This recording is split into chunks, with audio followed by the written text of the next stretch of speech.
샬롬, 반갑습니다. 오늘도 이렇게 인사합니다. 주님의 이름으로 늘 감사와 기쁨과 평강이 넘치시기를 축복합니다. 오늘은요, 누가 믿음의 사람인가 라는 제목을 가지고 가정교회 예배안의 내용을 보시고요, 또 이 나눔을 통해서 서로에게 인커리지하고 또 위로해주고 또 힘을 북돋아주는 은혜의 시간이 되기를 주님의 이름으로 축복합니다. 그럼 우리 먼저 아이스 브레이크 질문을 보도록 하겠습니다. 자신이 나도 좀 철이 들었구나 라고 생각이 되었을 때는 언제였는지 한번 나누어 보시면 좋겠습니다. 저도 이 토픽을 가지고 좀 생각을 해봤는데요. 저는 언제 좀 철이 들었을까 라고 생각했던 적이 언제였냐면, 이전에 이제 아버지하고 또 어머니하고 이렇게 보는데 두 분이 키가 너무 작아지신 거예요. 항상 저의 눈에는 항상 크신 분이고 또 강하신 분 이렇게 생각했는데, 어느 순간 좀 이렇게 작아져 있는 아버지를 보면서 좀 마음이 좀 이렇게 뭉클하는데, 그때부터였던 것 같아요. 그때부터 생각이 기존에는 내가 원하는 거, 또 내가 주장하는 것을 아버지 앞에 아버지를 설득을 해서 좀 그렇게 어필을 하려고 했던 적이 있었던가 생각을 해보면, 요즘에 들어서는 아버지가 어떻게 생각하실까, 또 우리 부모님이 무엇을 원하시나, 좀 그런 부모님 입장에 서려고 하는 제 자신을 보면서 저는 좀 이때서야 좀 털이 들어오지 않았나 좀 생각을 해보게 됩니다. 여러분들은 언제 사건이라든지 아니면 어떤 상황에서 좀 철이 들었다 생각하신 적이 있으시면 좀 서로 좀 돌아가면서 나누시면 좋겠습니다. 그럼 이제 본문을 한번 읽어보도록 하겠습니다. 다니엘서 4장 4절에서 9절 말씀입니다. 나 느부갓네살이 내 집에 편히 있으며 내 궁에서 평강할 때 한 꿈을 꾸고 그로 말미암아 두려워하였으니, 곧 내 침상에서 생각하는 것과 머릿속으로 받은 환상으로 말미암아 번민하였었노라. 이러므로 내가 명령을 내려 바벨론의 모든 지혜자들을 내 앞으로 불러다가 그 꿈의 해석을 내게 알게 하라 하였더라. 그때 박수와 술객과 갈대아 술사와 점쟁이가 들어왔으므로 내가 그 꿈을 그들에게 말하였으나 그들이 그 해석을 내게 알려주지 못하였느니라. 그 후에 다니엘이 내 앞에 들어왔으니, 그는 내 신의 이름을 따라 벨드사살이라 이름한 자요, 그의 안에는 거룩한 신들의 영이 있는 자라. 내가 그에게 꿈을 말하여 이르되, 박수장 벨드사살아, 내 안에는 거룩한 신들의 영이 있은즉 어떤 은밀한 것이라도 내게는 어려울 것이 없는 줄을 내가 아노니, 내 꿈에 본 환상의 해석을 내게 말하라. 네, 그럼 관찰 질문 보겠습니다. 느부갓네살 왕이 번민하게 된 이유는 무엇입니까? 다니엘서 4장 5절 말씀을 보시면, 한 꿈을 꾸고 그로 말미암아 두려워하였으니 곧 내 침상에서 생각하는 것과 머릿속으로 받은 환상으로 말미암아 번민하였노라. 느부갓네살 왕은요, 이 성경 구절에 보시면 침상에서 생각하는 것과 머릿속으로 받은 환상으로 말미암아 번민하였다고 했습니다. 이에 대한 조금 더 설명은 우리 오늘의 묵상 내용을 읽어보면서 살펴보도록 하겠습니다. 온전한 믿음이란 인간이나 세상을 겸하여 의지하지 아니하고 전적으로 하나님만을 의지하는 것입니다. 그러나 사단은 하나님을 믿고 의지하는 것만큼 어리석은 것이 없다고 믿는 자들을 유혹합니다. 오늘 본문에서 이 느부갓네살 왕이 바로 그러한 사람이었다는 것이죠. 그는 모든 것에 있어서 고민할 것이 없었던 왕입니다. 가정이 평안했고요, 국가가 평안했다라고 성경에서 말하고 있습니다. 그는 모든 조건을 다 갖추고 있었습니다. 그런데 어느 날 그에게 고민이 생긴 것입니다. 이 고민은 하나님이 주신 것이었는데, 평안을 주신 하나님께 감사하며 찬양해야 할 왕이 교만해져서 세상의 쾌락만을 즐김으로 하나님께서 꿈을 통하여 왕을 심판하실 하나님의 계획을 알리셨던 것입니다. 마찬가지로 지금 우리의 삶이 세상에서 형통하고 최상의 행복을 누리고 있다고 해서 그것이 반드시 하나님 앞에서도 형통하다고 생각해서는 안 됩니다. 우리가 삶의 근원이 되시는 하나님을 얼마나 바르게 깨닫고 감사하고 또 있느냐가 보다 더 중요한 것입니다. 모든 일에 항상 감사하는 자야말로 절대자 하나님 앞에서의 진정한 믿음의 사람임을 잊지 않으시길 바랍니다. 첫 번째 나눔 질문을 보겠습니다. 온전한 믿음이란 무엇입니까? 나누실 때 믿음의 결단을 통해 경험한 하나님의 특별한 은혜가 있으시면 나누어 보시면 좋겠습니다. 그럼 믿음에 대해서 한번 우리 말씀을 보기 원합니다. 이 세상을 살아갈 때 모든 것이 믿음으로 산다는 것 여러분 아시나요? 음식을 먹을 때도 믿음입니다. 이 음식이 좋은 음식인지 나쁜 음식인지, 차를 타고 다닐 때도 이 차가 안전한지, 비행기도 마찬가지죠. 길을 걸을 때도, 건물 안에 들어갈 때도 우리는 믿음으로 가고 있습니다. 약을 먹을 때도 우리는 믿음으로 약을 먹는 것이죠. 이 사회의 질서, 제도, 권력, 법규, 그리고 사람 등을 믿으면서 하루하루를 걱정 없이 살아가고 있는 세상에 우리는 믿음을 가지고 있습니다. 그런데 이 믿음이 무너진 순간 우리는 걱정과 불안을 안고 살아가게 됩니다. 이전에 세월호 참사라든지 또 최근에 이태원 참사 소식을 처음 접했을 때 아마도 대부분 첫 질문이 어떻게 이런 일이 일어날 수 있을까라는 질문들이었을 것입니다.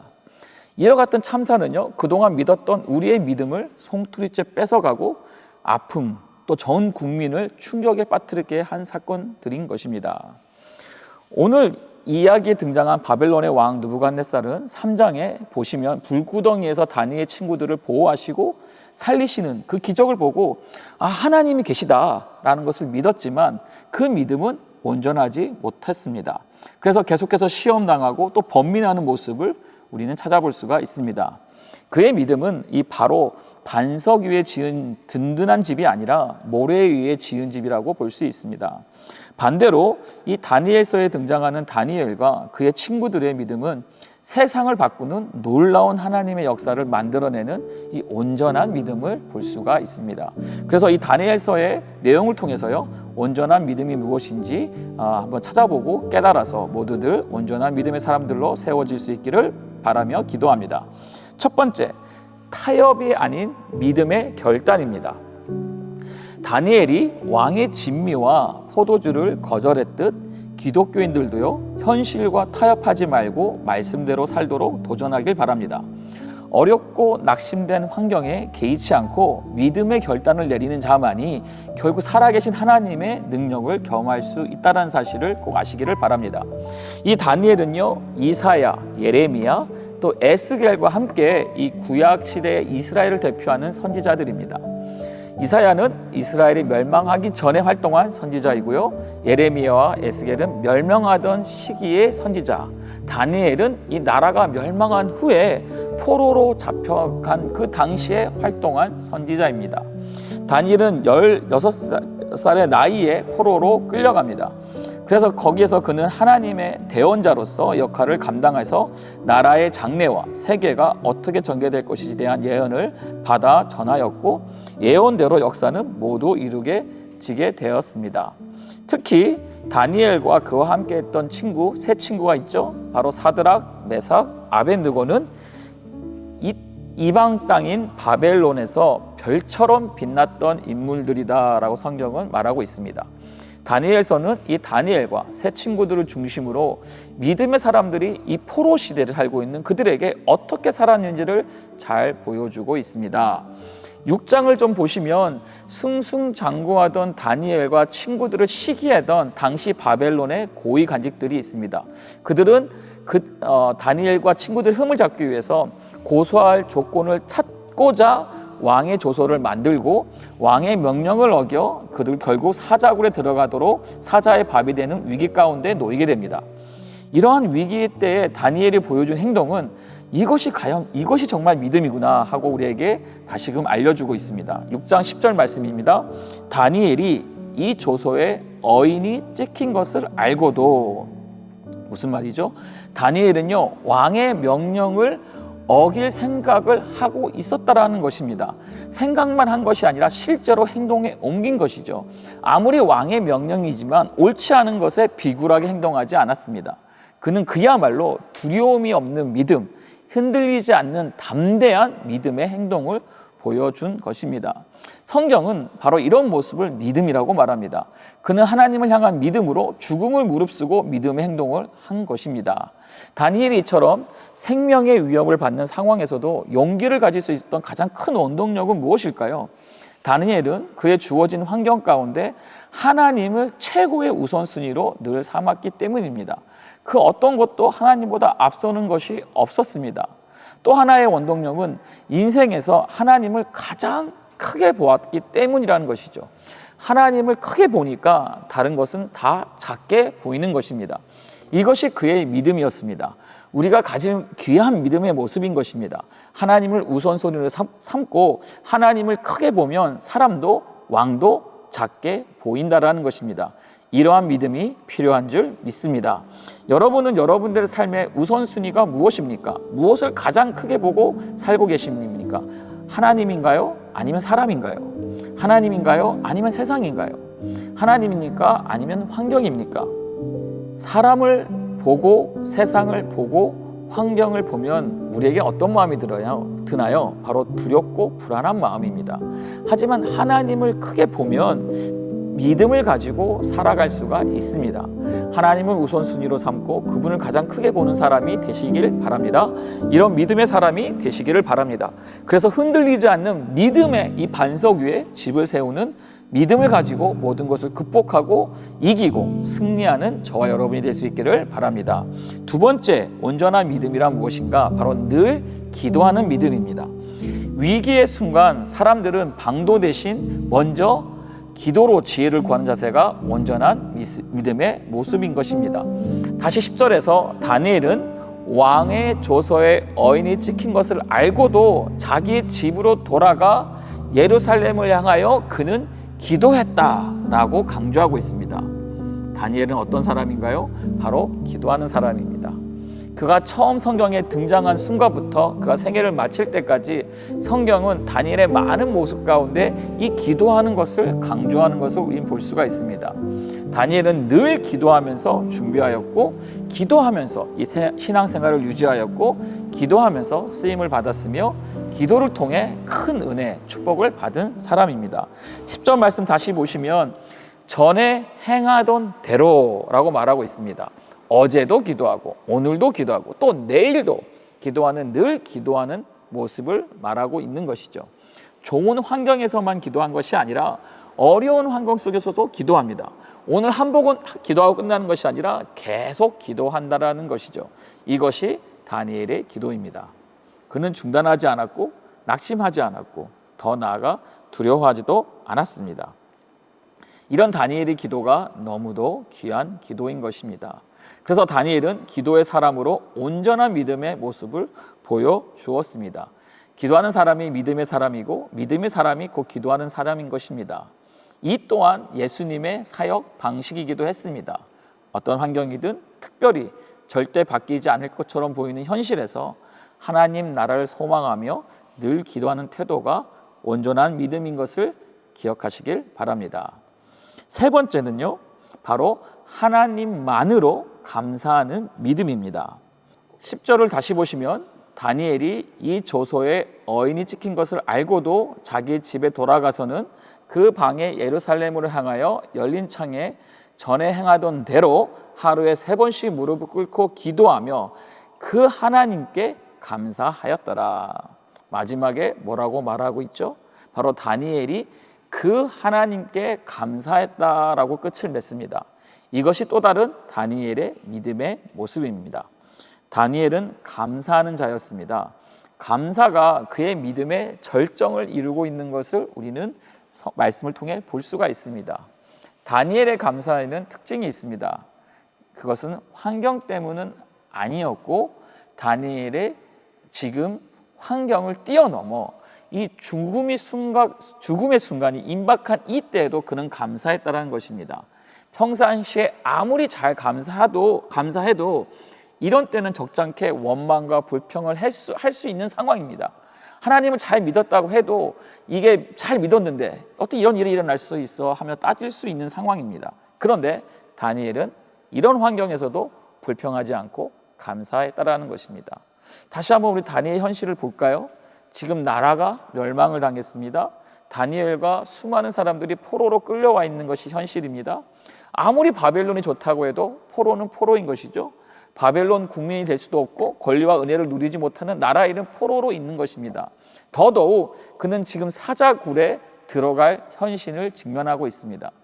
나라는 멸망하고 포로로 끌려왔고 위기의 순간을 맞은 현실, 이 현실, 이런 때에도 불구하고 그는 감사했다라는 것입니다. 이것이 다니엘의 감사입니다. 상황 때문이 아니고 현실 때문도 아니고 기도가 응답받아서 그 결과로 감사한 것이 더욱 아닙니다. 다시 성경을 보시면 그 하나님께라고 했습니다. 바로 이것인 것입니다. 그 하나님께, 이 하나님으로 인하여 내가 믿고 사랑하는 여호와 나의 주님으로 인하여 하나님이 영원토록 나의 하나님이 된다는 이 사실을 인하여 그는 감사를 드리고 있는 것입니다. 이것이 믿음이요 놀라운 감사인 것입니다. 다니엘의 세 친구가 불구덩이에 들어갈 위기에 처합니다. 하나님을 향한 믿음을 저버리지 않고 타협하지 않았다는 이유 때문입니다. 그들은 이렇게 고백합니다. 느부갓네살이여, 우리가 이 일에 대하여 왕에게 대답할 필요가 없나이다. 만일 그럴 것이면 왕이여, 우리가 극렬히 타는 풀무 가운데서 능히 건져내시겠고 왕의 손에서도 건져내시리이다. 그리 아니하실지라도 왕이여, 우리가 왕의 신들을 섬기지도 아니하고 왕의 세우신 금 신상에게도 절하지 아니할 줄을 아옵소서. 이것이 그들의 믿음이었고 감사였습니다. 오직 하나님만을 섬기고 하나님만으로 만족하고 감사한 그들이 진정한 신앙입니다. 우리도 이런 믿음으로 살아야 될 줄 믿습니다. 이제 추수 감사주일이 오고 있습니다.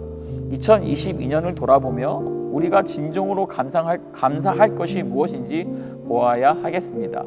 물론 환경이 아직도 열악할 수 있고 이 현실에서는 감사할 조건이 없을 수도 있습니다. 간절히 기도했지만 아직까지도 응답이 안 된 것도 있을 수 있습니다. 그럼에도 불구하고 다니엘의 친구들처럼 우리는 감사해야 할 줄 믿습니다.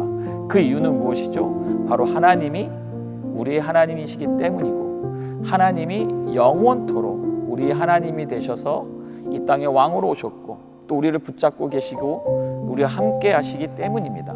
작은 신음에도 응답하시는 하나님, 힘들고 어려울 때 또 가장 큰 위로가 되시는 하나님, 잘못된 길로 갈 때마다 깨우쳐 주시고 바르게 살도록 이끄시는 하나님, 이 어려운 시대 속에서도 교회를 보존하시고 지키시고 사랑하시고 붙잡고 위로하고 이끌어 주신 하나님, 바로 그 하나님께 늘 감사할 수 있기를 주님의 이름으로 축복합니다. 사랑합니다. 삼성전자 과장으로 근무할 당시 젊은 나이에 빠른 승진으로 기세 등등한 나였고 나에게는 200여 명의 사원에게 인사권을 행사할 수 있는 오만한 자리였다. 당시 내 눈에는 부장으로 진급하기 위한 실적만이 존재했고 그 외엔 아무것도 보이지 않았다.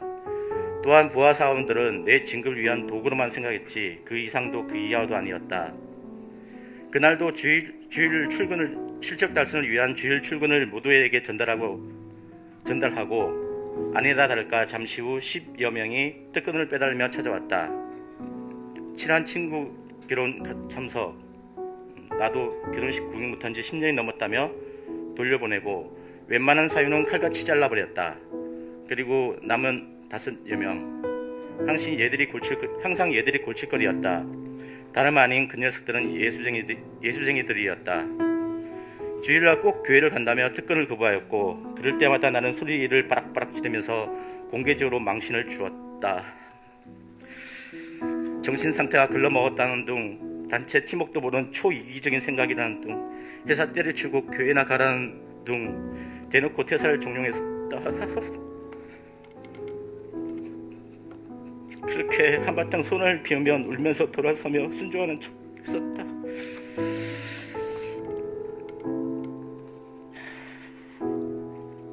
화가 덜 풀린 나는 인사팀에 전화해서 왜 예수쟁이를 뽑아서 문제를 일으키냐고 똑바로 하라고 소리 고래고래 지르며 전화기를 집어던진다.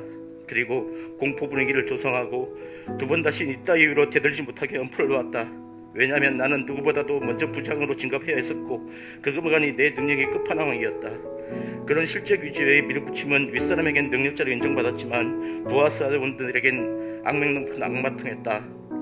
오죽하면 내 별명이 외지, 또지, 막지, 거지였다. 이걸 풀어보면은 윤과장 오늘 왜 지랄이냐? 야, 또 지랄이다, 또 지랄. 막 지랄이다 이젠. 이제 그만 좀 지랄하라 그래라. 때때로 간부회식 때 나보다 10살이나 많은 아래 직급자에게 싸가지 없다며 싸대기도 종종 맞기도 했고, 그런 상황을 술 취한 술주정으로 치부해버렸지만 완악하고 완강한 바로왕처럼 나에게 많은 이적을 나타났지만 나는 아무것도 느끼지 못했었다. 그 당시엔 그랬다. 근데 20년이 지난 이 일이 왜 하필 오늘 주님은 나에게 보여주셨을까? 출애굽기 말씀을 통해서 이제서야 알았다. 그 당시엔 몰랐지만 그 어린 5명의 영혼과 눈물이 보였다. 나에게 온갖 욕과 망신을 당할 줄 알면서도 매번 찾아와 애원하던 그 눈빛이 20년이 훨씬 지난 지금에야 보였다. 실제 그 중에 몇 명은 견디다 못한 퇴사한 사원도 있었는데 얼마나 힘들었을까. 이 완악하고 오만한 나로 인해서 얼마나 눈물을 흘렸을까. 그리고 울면서 얼마나 주님께 매달렸을까. 나를 위해 실족한 건 아닐까.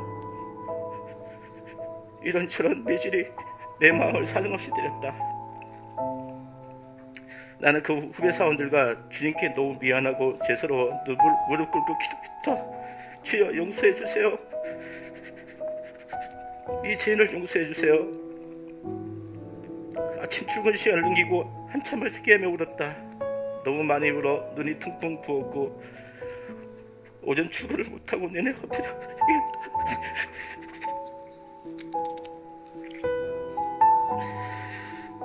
그 후에도 나는 그 후배들을 위한 기도를 가을 내내 했었다.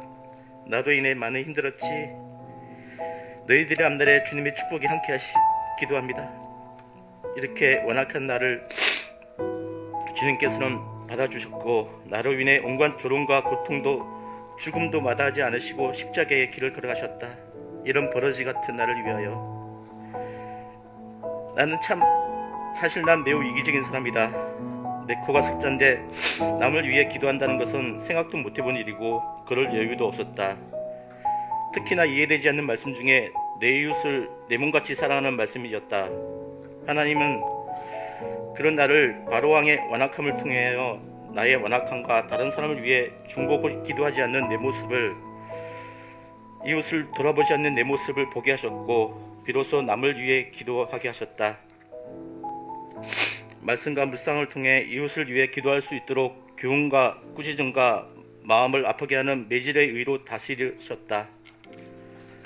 얼마 전에 이학철 지사님의 간증을 듣고 마음이 많이 아팠습니다. 속으로 이렇게 말씀드렸습니다. 집사님, 많이 힘드시죠? 아마 그분도 10년, 20년 지나서 주님의 품으로 돌아오실 거예요. 그리고 저처럼 집사님의 일을 후회하면서 집사님을 위한 축복 기도를 하실 겁니다. 힘내세요. 기도하겠습니다. 하나님 감사합니다. 우리와 늘 함께 하셔서 우리의 연약함, 우리의 부족함도 하나님의 은혜로 채워주시고 또 하나님이 하나님 되심을 선포하게 하심을 감사합니다. 오늘 믿음에 대해서 말씀을 나누었습니다. 우리 사랑하는 우리 성도님들 한 분 한 분 정말 다니엘과 그의 친구들처럼 온전한 믿음이 있도록 축복하여 주시옵소서. 그래서 흔들리지 않는 믿음, 또 기도하는 믿음, 또 감사하는 믿음이 우리 가운데 있게 하여 주시옵소서. 그래서 세상에 감당하지 못하는 믿음의 사람들로 세워져 나갈 때마다 정말 하나님이 살아계심을 증거하게 하시고 위대한 간증자로서 하나님 앞에 크게 쓰임받도록 축복하여 주시옵소서.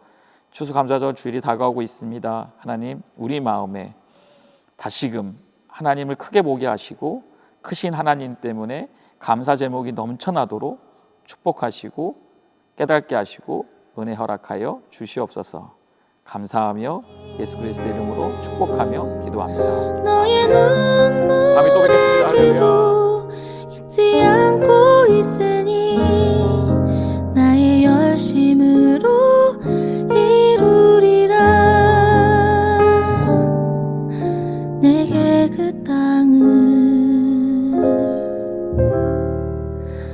부탁